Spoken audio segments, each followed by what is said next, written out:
The news day continues here on One News Now. I'm Pauline Verzosa.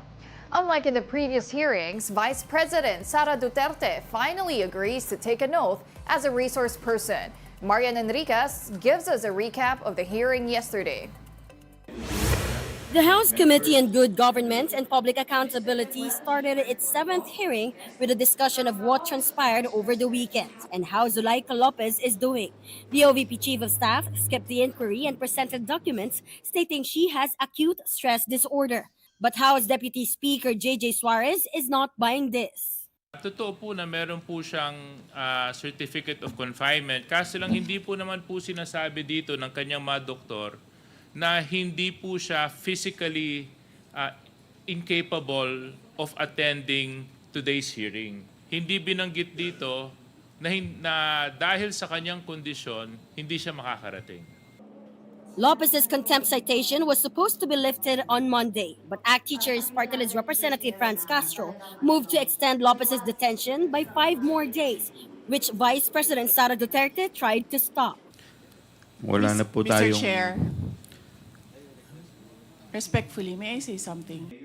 But the House panel refused to let Duterte go on until she does one thing first. Honorable Vice Mr. Chair? President, before I recognize you, would you like to take your oath? Yeah. I Mr. will only Chair. recognize you if you will take your oath. Okay, Okay. let's do this. After taking the oath, Duterte was unstoppable. You need to reconsider that extension of your detention. It was illegal in the first place. If our action of detaining your chief of staff is against the law, I think the proper remedy, and I think you're a lawyer, Yes, sir. the proper remedy is to go to the court. I will go to court. Opo, pero Oo, that is pero where- araw-araw, you are depriving a person of her liberty while I await. That is the decision of the committee as a whole. Sana po, respetuhin po ninyo. Yes, sir. Kung meron pong Okay. remedy, alam naman po ninyo bilang abogado na tama po yung sinasabi ni Congressman Acop, pwede po tayong mag-file ng relief sa court. Okay. Tinutulungan ko lang kayo, sir, kasi napapahiya ang Pilipinas. Ganito ba ang House of Representatives? More exchanges of words when it came time to ask one of the 4 OVP staff present in the hearing, DepEd Special Disbursing Officer Edward Fajardo. Since he handles confidential funds, Fajardo was asked about checks amounting to 112 million pesos. But Duterte insisted on documents as proof of such disbursement. Wala kaming ganon. kakapain Proper. dito, ma'am. Pero dapat Walang pakinggan mo. 1 minute point of recess declared by the chair. Well, point of order. Only lawmakers can raise points of order or questions on rules of a hearing. None of Duterte's known allies was present at the time to do this. Meantime, Fajardo confirmed that he only spoke to Duterte and a security officer named Colonel Dennis Nolasco when it came to DepEd confidential funds. Nolasco supposedly received all money withdrawn from Land Bank, which at one point averaged 4 to 6 million pesos per week. Ngayon sinasabi niyo po sa amin na binigay po yung responsibilidad kay Colonel Nolasco. Hindi niyo po mapinpoint kung saan napunta yung pera. Dahil ang mas may alam po dito ay yung security officer po ninyo. Yes, Your Honor, kasi siya po ang designated security officer. Siya po ang expert doon sa paggawa po noon. Siya lang po yung sa field. You have never had any interaction whatsoever with any of the recipients of the money. Yes, Your Honor. So you cannot verify po the truthfulness of the ARs that you receive. Sino po ang nagbigay ng pahintulot o ng kapangyarihan para si Colonel Nolasco po ang mag-disburse ng pera? Your Honor, si BP Sara po. Dapat kayo po ang nagdi-disperse. So you cannot designate that authority and that power to anybody else. Later on in an ambush interview, Duterte no longer answered questions raised in the hearing. When asked if she will take her case against what she believes is the House's meddling to the Supreme Court, she had this to say. We don't trust anyone anymore in this country. We don't expect justice anymore in this country. This is clear political harassment. This is clear political persecution. For News 5, I'm Marian Enriquez. We are One News. The House Committee on Good Governance and Public Accountability has extended the detention of Vice President Sara Duterte's Chief of Staff, Attorney Zuleika Lopez. Lopez was supposed to be free yesterday, but she will stay in contempt until 10 days. This is after she skipped the House hearing on the OVP's confidential fund spending yesterday. In a letter sent to the House committee, Lopez said she cannot attend the hearing due to acute stress disorder. She is currently confined at the Veterans Memorial Medical Center in Quezon City. Well, Senator Amy Marcos remains mum on the back and forth between her brother, President Marcos, and close friend, Sara Duterte. Amy refused to comment on Duterte's death threats against Marcos and on the president's reactions. But were you surprised? Hindi nga papakinggan ko nga kaya ako mag-comment. Meanwhile, Senator Bato de la Rosa defended his move to visit Duterte and her chief of staff, saying he was there to help a friend. Yung vice presidente umiiyak, humihingi ng tulong. Oh, ako, mabayaan ko ba na hindi ako pupunta? That's the second highest official of the land. Wala man lang taga-gobyerno na tumulong. Meanwhile, Senate President Cheese Escudero urged those who are close to Duterte to advise her from possibly making criminal statements. Escudero said the VP should seek help so she can regain calm and composure. We'll be back with more stories after this break. Keep it here on One News.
Welcome back. You're still watching One News Now. I'm Pauline Verzosa.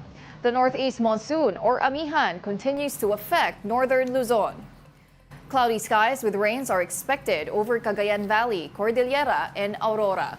Ilocos region, meanwhile, will experience isolated light rains also because of amihan. Now, scattered rains are expected over Mindanao due to the intertropical convergence zone. The ITCZ is where trade winds from the northern and southern hemispheres converge. Meralco has arrested over 600,000 electricity thieves since 2005. This is what the electricity distributor reported to senators during the inquiry on its franchise renewal. Senator Raffy Tulfo raised concerns about reports of customers paying for the electricity stolen from them. In response, Meralco EVP and COO Ronnie Aperecho explained their latest efforts in combating electricity thieves. Doon mo sa mga areas na medyo, I would say, talamak ho yung nakawan ng kuryente, ang mabisang pamamaraan lang para at least ma-address namin yung theft, iangat namin yung metro sa mas mataas na elevation para medyo maiwasan ho yung tahasang pagnanakaw ng kuryente.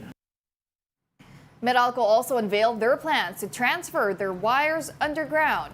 Meralco said this move adapts to storm resiliency and addresses the issues of spaghetti wires. Meralco and One News under Signal are part of the MVP group of companies. Now, are you tired of complaining about high electricity bills? Well, one family in Laguna is using a do-it-yourself solar-powered battery bank to address that problem. Para bigyan ng mukha ang balita, Mobile Journal, Evan Tarinque.